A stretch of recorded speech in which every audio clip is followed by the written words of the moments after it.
પાઠ 2 ભારતમાં બ્રિટિશ શાસન. પહેલા વિકલ્પો આપેલા છે. અંગ્રેજોએ પ્લાસીના યુદ્ધ પછી કોને બંગાળનો નવાબ બનાવ્યો? મીર કાસિમને. નીચેના પૈકી કોણે અંગ્રેજોને બંગાળ, બિહાર અને ઓરિસ્સાની દીવાની સત્તા આપી? મુઘલ બાદશાહ હુમાયુએ. કયા ગવર્નર જનરલે ભારતમાં કાયમી જમાબંધી દાખલ કરી? લોર્ડ કોર્નવાલિસે. કઈ મહેસૂલ પદ્ધતિને કારણે અન્ન ભંડાર તરીકે ઓળખાતું બંગાળ કંગાળ બન્યું? કાયમી જમાબંધીને કારણે. રયતવારી મહેસૂલ પદ્ધતિના પ્રણેતા કોણ હતા? Thomas Munro. ઈસવીસન 1820ના કયા બે પ્રાંતમાં રયતવારી પદ્ધતિ લાગુ કરવામાં આવી હતી? મુંબઈ અને મદ્રાસ. મહાલવારી મહેસૂલ પદ્ધતિમાં જમીન મહેસૂલ વસૂલ કરવાની જવાબદારી કોને સોંપવામાં આવી હતી? મુખીને. ભારતમાં મહાલવારી મહેસૂલ પદ્ધતિ કોણે દાખલ કરી? હોલ્સ મેકેન્ઝીએ. ઈસ્ટ ઇન્ડિયા કંપનીએ ભારતમાં ખેતીનું વ્યાપારીકરણ કર્યું. ગળીનો છોડ કયા પ્રદેશમાં થાય છે? ગરમ પ્રદેશોમાં. ભારતમાં ગળી ઉત્પાદનની કેટલી પ્રથાઓ છે? 2. ઈસવીસન 1790 સુધી યુરોપિયન દેશો ગળીનો પુરવઠો કયા દેશોમાંથી મેળવતા હતા? કેરેબિયન દેશોમાંથી. ગળીના ઉત્પાદનની રેયતી પ્રથા કોને વધુ લાભદાયક હતી? ગળીના કારખાનેદારોને. ગળી ભારતમાં કયા ભાગનો મહત્વનો વેપારી પાક છે? પૂર્વ ભારતનો. કપાસ ભારતમાં કયા ભાગનો મહત્વનો વેપારી પાક છે? પશ્ચિમ ભારતનો. 19મી સદીના ભારતમાં રહેતા જનજાતિઓના સમૂહમાં કયા એક સમૂહનો સમાવેશ થતો નથી? વાસફોડા. સંથાલ જાતિના આદિવાસી સમૂહ વર્તમાન ઝારખંડમાં ક્યાં રહેતા હતા? હજારીબાગની આસપાસ. છોટા નાગપુરની આસપાસ કઈ જાતિના આદિવાસી સમૂહ રહેતા હતા? મુંડા. વર્તમાન ઝારખંડ રાજ્યમાં હજારીબાગ આસપાસ કયા આદિવાસીઓનો સમૂહ રહેતો હતો? સંથાલ. મધ્ય ભારતમાં કઈ જાતિના આદિવાસીઓ સમૂહ રહેતા હતા? ખોંડ. ઉલગુલાન ચળવળનો પ્રભાવ દક્ષિણ બિહારના કયા વિસ્તારમાં થયો? છોટાનાગપુર. બિરસા રાજનો ધ્વજ કયા રંગનો હતો? સફેદ રંગનો. આદિવાસીઓ કોના નેતૃત્વમાં મુંડા રાજ સ્થાપિત કરવા ઈચ્છતા હતા? બિરસા મુંડામાં. ચાલો એના પછી વિકલ્પો પૂરા થાય છે. હવે આવે છે ખાલી જગ્યા. મુઘલ બાદશાહે 12 ઓગસ્ટ 1765માં ઈસ્ટ ઇન્ડિયા કંપનીને બંગાળ, બિહાર અને ઓરિસ્સાની દીવાની સત્તા આપી. ગવર્નર જનરલ લોર્ડ કોર્નવાલિસે ભારતમાં કાયમી જમાબંધી નામની મહેસૂલ પદ્ધતિ દાખલ કરી હતી. કાયમી જમાબંધીને કારણે અન્ન ભંડાર તરીકે ઓળખાતું બંગાળ કંગાળ બન્યું. રયતવારી પદ્ધતિમાં જમીન ખેડનારને જમીનનો માલિક બનાવવામાં આવ્યો હતો. બ્રિટિશ મહેસૂલી દફતરમાં ગ્રામ અને ગ્રામના સમૂહ માટે મહાલ શબ્દનો ઉપયોગ થતો હતો. 19મી સદીના અંત સુધીમાં ઈસ્ટ ઇન્ડિયા કંપનીએ બંગાળમાં ઉત્પાદિત કાચા રેશમ ઉપર પોતાની સત્તા સ્થાપી દીધી.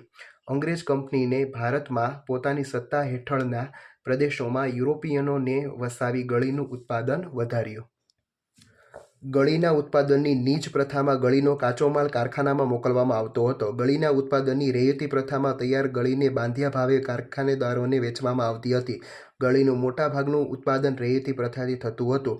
ભારતના કાચા માલને કારણે ઇંગ્લેન્ડમાં ઉદ્યોગો સમૃદ્ધ બનતા હતા. સંથાલ જાતિના આદિવાસીઓ રેશમના કીડા ઉછેરતા હતા. મુંડા જાતિના આદિવાસીઓ શિકાર કરવાનો અને વન્ય પેદાશો એકઠી કરવાનો વ્યવસાય કરતા હતા. મધ્ય ભારતમાં ખોંડ જાતિના આદિવાસી સમૂહ રહેતા હતા. કાશ્મીરમાં બકરવાલ નામનો આદિવાસી સમુદાય રહેતો હતો. ખોંડ જનજાતિના લોકો કપડાં વણવાનો અને ચામડા કમાવાનો વ્યવસાય કરતા હતા. કેટલાક આદિવાસી સમૂહો એક જગ્યાએથી બીજી જગ્યાએ સ્થળાંતર કરીને સ્થળાંતરી ખેતી કરતા હતા. ઈસવીસન 1895માં બિરસા મુંડાએ ઉલગુલાન ચળવળનું નેતૃત્વ લીધું હતું. 19મી સદી પહેલાં ઘણા જનજાતિઓના સમૂહો સ્થાયી ખેતી કરતા હતા. અંગ્રેજોને ભય લાગ્યો કે બિરસાના નેતૃત્વમાં જનજાતિઓ મુંડા રાજ સ્થાપિત કરી દેશે. ચાલો ખાલી જગ્યા પૂરી થાય છે. હવે ખરા ખોટા. બક્સરના યુદ્ધમાં જીત મેળવ્યા પછી ક્લાઇવે અવધના નવાબ અને મુઘલ બાદશાહ સાથે સંધિ કરી. સાચું. કાયમી જમાબંધીમાં નિશ્ચિત કરેલું મહેસૂલ જમીનદારને આપવું પડ્યું. સાચું. કાયમી જમાબંધી જમીનદારોની તરફેણમાં રહેતી હતી. સાચું. કાયમી જમાબંધીને પરિણામે બંગાળમાં ખેડૂતોના ઘણા વિદ્રોહો થયા. સાચું. રયતવારી મહેસૂલ પદ્ધતિના પ્રણેતા હોલ્ટ મેકેન્ઝી હતા. ખોટું. રયતવારી મહેસૂલ પદ્ધતિમાં જમીન ખેડનારને જમીનનો માલિક બનાવવામાં આવ્યો હતો. સાચું. રયતવારી પદ્ધતિને લીધે ખેડૂતને સારો ફાયદો થયો હતો. ખોટું. 18મી સદીના સમયગાળા દરમિયાન ઇંગ્લેન્ડમાં કાચું રેશમ સ્પેન અને ઇટલીમાંથી આવતું હતું. સાચું. નીચ પ્રથામાં ખેડૂતો ગળીનું ઉત્પાદન પોતાના જ બળદ, હળ અને ઓજારો વડે કરતા. સાચું. ગળી એ પશ્ચિમ ભારતનો મહત્વનો પાક છે, જ્યારે કપાસ એ પૂર્વ ભારતનો મહત્વનો પાક છે. સાચું. સંથાલ જાતિના આદિવાસી સમૂહો હજારીબાગની આસપાસ રહેતા હતા. સાચું. ખોંડ જનજાતિના લોકો કાપડ અને ચામડાના રંગકામ માટે કસુંબી અને પલાશના ફૂલો તેના કારીગરોને વેચતા હતા. સાચું. ચાલો એના પછી બંધ બેસતા જોડકા જોડો. શાહ આલમ બીજો મુઘલ બાદશાહ, લોર્ડ કોર્નવોલિસ કાયમી જમાબંધી, થોમસ મુનરો રૈયતવારી પદ્ધતિ, હોલ્ડ મેકેન્ઝી મહાલવારી પદ્ધતિ. ચાલો એના પછી જોડકું બીજું જોઈએ. Governor general lord Cornwallis, governor Thomas Munro, અંગ્રેજ અધિકારી હોલ્ટ મેકેન્ઝી, બંગાળનો નવાબ મીર કાસિમ. ચાલો એના પછી ત્રીજું જોડકું. ખોંડ તો કયું આવશે? તો મધ્ય ભારત. લબાડિયા આંધ્રપ્રદેશ, વનગુજ્જર પંજાબનો પહાડી પ્રદેશ, બકરવાલ કાશ્મીર. ચાલો અહીં જોડકા પૂરા થાય છે. હવે પ્રશ્નોના જવાબ 1-2 વાક્યોમાં. પહેલો પ્રશ્ન, મીર જાફરને હટાવીને અંગ્રેજોએ કોને બંગાળનો નવાબ બનાવ્યો? મીર જાફરને હટાવીને અંગ્રેજોએ મીર કાસિમને બંગાળનો નવાબ બનાવ્યો. બંગાળના નવાબ મીર કાસિમને અંગ્રેજો સાથે કઈ બાબતમાં અણબનાવ હતો? બંગાળના નવાબ મીર કાસિમને બંગાળમાં કર મુક્ત ખાનગી વેપાર કરવાની બાબતમાં અણબનાવ હતો. ભારતમાં અંગ્રેજોની રાજકીય સત્તા ક્યારે શરૂ થઈ? 12 ઓગસ્ટ 1765ના રોજ મુઘલ બાદશાહે ઈસ્ટ ઇન્ડિયા કંપનીને બંગાળની દીવાની સત્તા આપી. તે સાથે જ ભારતમાં અંગ્રેજોની રાજકીય સત્તા શરૂ થઈ. ભારતમાં કયા ગવર્નરના સમયમાં કાયમી જમાબંધી દાખલ કરવામાં આવી? ભારતમાં લોર્ડ કોર્નવોલિસના સમયમાં કાયમી જમાબંધી દાખલ કરાઈ. કયા યુદ્ધના વિજયથી અંગ્રેજોને બંગાળમાં જમીન મહેસૂલ ઉઘરાવવાની સત્તા મળી? 1764ના બક્સરના યુદ્ધના વિજયથી અંગ્રેજોને બંગાળમાં જમીન મહેસૂલ ઉઘરાવવાની સત્તા મળી. કાયમી જમાબંધીમાં કોનું શોષણ થતું હતું? કેમ કાયમી જમાબંધીમાં ખેડૂતોનું શોષણ થતું હતું? કારણ કે ખેડૂતોએ જમીનદારે નક્કી કરેલું મહેસૂલ તેને ફરજિયાત આપવું પડતું હતું. કાયમી જમાબંધીનું શું પરિણામ આવ્યું? કાયમી જમાબંધીને કારણે ખેડૂતો જમીન વિહોણા અને બંગાળ કંગાળ બન્યું. રૈયતવારી પદ્ધતિના પ્રણેતા કોણ હતા? રૈયતવારી પદ્ધતિના પ્રણેતા થોમસ મુનરો હતા. રૈયતવારી પદ્ધતિ ક્યારે અને ક્યાં દાખલ કરવામાં આવી? 1820માં મુંબઈ અને મદ્રાસ પ્રાંતોમાં રૈયતવારી પદ્ધતિ દાખલ કરવામાં આવી. રૈયતવારી પદ્ધતિની મુખ્ય 2 જોગવાઈઓ કઈ હતી? પહેલી જોગવાઈ, જમીન ખેડનારને જમીનનો માલિક બનાવવામાં આવ્યો હતો અને બીજી જોગવાઈ, સરકારની શરત મુજબ મહેસૂલ ચૂકવવાનું હતું. મહાલવારી પદ્ધતિ ક્યારે કોણે દાખલ કરી હતી? ઈસવીસન 1822માં હોલ્ટ મેકેન્ઝી નામના અંગ્રેજે મહાલવાદી પદ્ધતિ દાખલ કરી. ભારતમાં મહાલવારી પદ્ધતિનો અમલ ક્યાં થયો હતો? ભારતમાં મહાલવારી પદ્ધતિનો અમલ ઉત્તર પશ્ચિમ પ્રાંત અને મધ્ય ભારતના કેટલાક પ્રદેશોમાં થયો હતો. મહાલવારી પદ્ધતિ અનુસાર મહેસૂલનો એકમ શું હતો? મહાલવારી પદ્ધતિ અનુસાર મહેસૂલનો એકમ ખેડૂતનું ખેતર નહીં પણ સમગ્ર ગ્રામ કે ગ્રામની જમીનનો સમૂહ હતો.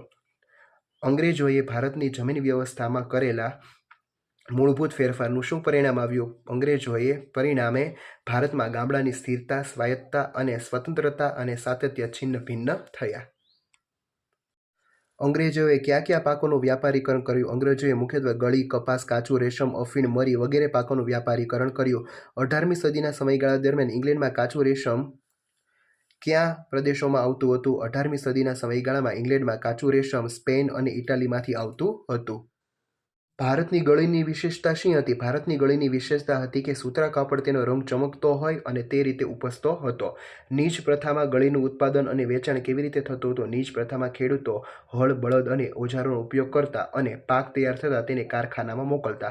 રૈયતી પ્રથામાં ગળીનું ઉત્પાદન અને વેચાણ કેવી રીતે થતું હતું? રૈયતી પ્રથામાં ખેડૂતો પોતાની જમીનમાં ગળીનું ઉત્પાદન કરતા અને બાંધિયા ભાવે કારખાનેદારોને વેચતા. ચાલો પછી 20મો પ્રશ્ન. 19મી સદીના ભારતમાં કઈ કઈ જનજાતિના સમૂહો રહેતા હતા? 19મી સદીમાં ભારતમાં ખોંડ, સંથાલ, મુંડા, કોયા, કોલ, ગોંડ, ભીલ, વનગુર્જર, લબાડિયા, ગદ્દી, બકરવાલ વગેરે જનજાતિઓ સમૂહ રહેતા હતા. બિરસા મુંડાનો જન્મ ક્યારે થયો હતો? તેના માતા પિતાના નામ જણાવો. બિરસા મુંડાનો જન્મ 15 નવેમ્બર 1875માં થયો હતો. તેના પિતાનું નામ સુગના મુંડા અને માતાનું નામ કરમી મુંડાએ હતું. ચાલો એના પછી નીચેના પ્રશ્નોના ટૂંકમાં ઉત્તરો આપો. કાયમી જમાબંધીની જોગવાઈઓ જણાવો. કાયમી જમાબંધીની જોગવાઈઓ નીચે મુજબ છે. પહેલું, જમીનદારને જમીનની માલિકીના અને જમીન મહેસૂલના હક આપવામાં આવ્યા હતા. જમીનદારે 9 ભાગ અંગ્રેજ કંપનીને અને 10મો ભાગ મહેનતાણા પેટે પોતાની પાસે રાખવાનો હતો. બીજું, સ્થળાંતરીય ખેતી કોને કહેવામાં આવતી? ગીચ જંગલોના પ્રદેશમાં સ્થળાંતરિત ખેતી કરવામાં આવે છે. કેટલાક આદિવાસી સમૂહો સૂર્યનો તડકો જમીન પર પડે તે માટે જંગલોના વૃક્ષોને અડધેથી કાપતા. તેઓ જમીન પર ઘાસ કાપીને ખેતી માટે જમીન ખુલ્લી કરતા. એ પછી ઘાસને સળગાવી તેની રાખને જમીનમાં ભેળવી દેતા, કારણ કે રાખમાં પોટાશ હોવાથી જમીન ફળદ્રુપ બને છે. એ જમીનમાં ખેતી કરતા ઉત્પાદન લીધા બાદ આ જમીનની ફળદ્રુપતા ઘટતા તે બીજા વિસ્તારમાં જઈ આ પદ્ધતિથી ખેતી કરતા. કાયમી જમાબંધી પદ્ધતિમાં ખેડૂતોનું શોષણ કેવી રીતે થતું હતું? કાયમી જમાબંધીમાં ખેતરમાં પાકનું ઉત્પાદન થાય કે ન થાય, જમીનદારને જમીન મહેસૂલ આપવું પડતું. તેથી જમીનદાર જુલમ કરીને જમીન મહેસૂલ વસૂલ કરતો. તેથી કહી શકાય કે કાયમી જમાબંધીમાં ખેડૂતોનું શોષણ થતું હતું. યુરોપિયન દેશમાં ભારતીય ગળીની માંગ કેમ વધવા લાગી હતી? ગળી સુતરાઉ કાપડના રંગકામમાં વપરાતી હતી. ભારતની ગળી સુતરાઉ કાપડ પર ચમકતી અને તેનો રંગ કાપડ પર ઉપસતો હતો.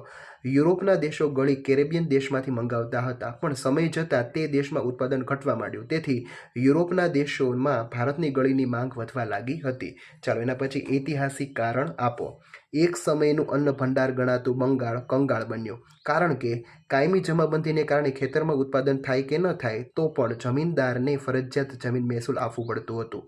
જમીનદાર ખેડૂતો પર જુલમ કરીને મહેસૂલ વસૂલ કરતો હતો. કાયમી જમાબંધીને કારણે ખેડૂતોનું શોષણ થયું. જમીનદારોએ ખેડૂતોની જમીન ખરીદતા ખેડૂતો જમીન વિહોણા બન્યા અને બંગાળમાં ખેતીનું ઉત્પાદન ઘટી ગયું. આથી એક સમયનું અન્ન ભંડાર ગણાતું બંગાળ કંગાળ બન્યું. ચાલો એના પછી બીજું કારણ આપણે આપીએ.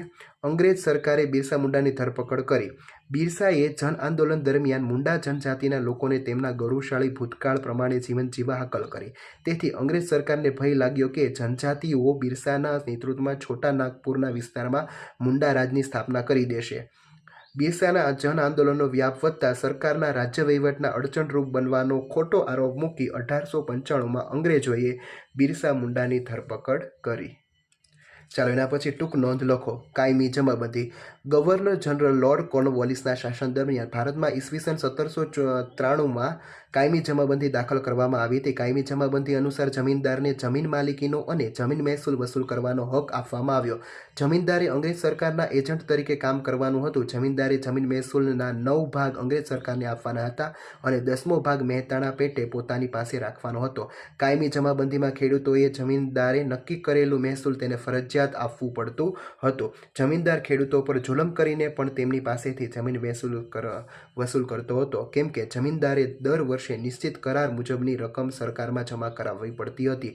આમ કાયમી જમાબંધીમાં ખેડૂતોનું શોષણ થયું અને તે ખેત મજૂરો બની ગયા. ચાલો એના પછી ટૂંક નોંધ લખો. બિરસા મુંડા. બિરસા મુંડા જનજાતિના સમાજમાં ઉત્કર્ષ માટે રચાયેલી ઉલગુલાન ચળવળના પ્રણેતા હતા. બિરસા મુંડાનો જન્મ 15 નવેમ્બર 1875માં થયો હતો. તેના પિતાનું નામ સુગના મુંડા અને માતાનું નામ કરમી મુંડાએ હતું. બિરસા મુંડાનું બચપન ઘેટા બકરા ચરાવવામાં, વાંસળી વગાડવામાં અને અખાડામાં કુસ્તીના દાવ રમવામાં પસાર થયું હતું. બિરસા મુંડાએ વૈષ્ણવ ધર્મના પ્રચારક તરીકે કામ કર્યું હતું.